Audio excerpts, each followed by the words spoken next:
Hello বন্ধুরা, কেমন আছো তোমরা সবাই? আশা করি তোমরা সকলেই খুব ভালো আছো। আমিও খুব ভালো আছি।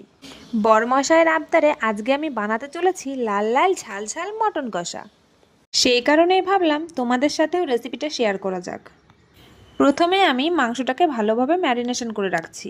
পেঁয়াজ কুচি এবং সব রকমের গুঁড়ো মশলা ও সর্ষের তেল দিয়ে আমি মাংসটাকে ভালোভাবে ম্যারিনেশন করে রেখে দিচ্ছি কিছুক্ষণের জন্য।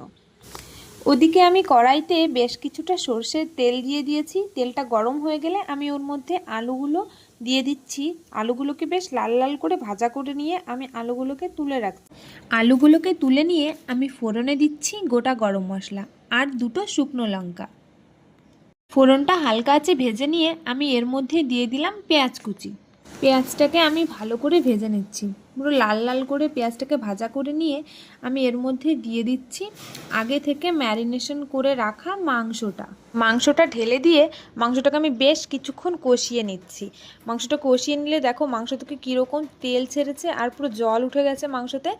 মাংসটাকে আমি ভালো করে কষিয়ে নিতে হবে, এই জলটা পুরো শুকিয়ে দিতে হবে।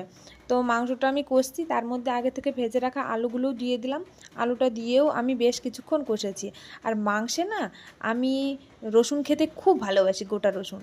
তা রসুনটা দিয়ে দিলাম। রসুনটা দিয়ে বেশ কিছুক্ষণ কষিয়ে নিলাম। তারপরে দেখেছো পুরো শুকনো হয়ে গেছিলো। ওর মধ্যে আমি জল ঢেলে দিয়ে ঢাকা চেপে কিছুক্ষণ মাংসটাকে রান্না করে নিলাম। এরপর মাংসটা দেখো কত সুন্দর রান্না হয়েছে। মাংসটা আমি প্রেসার কুকারে দিয়ে দুটো সিটি মেরেছিলাম। তো মাংসটা আমার রেডি হয়ে গেছে।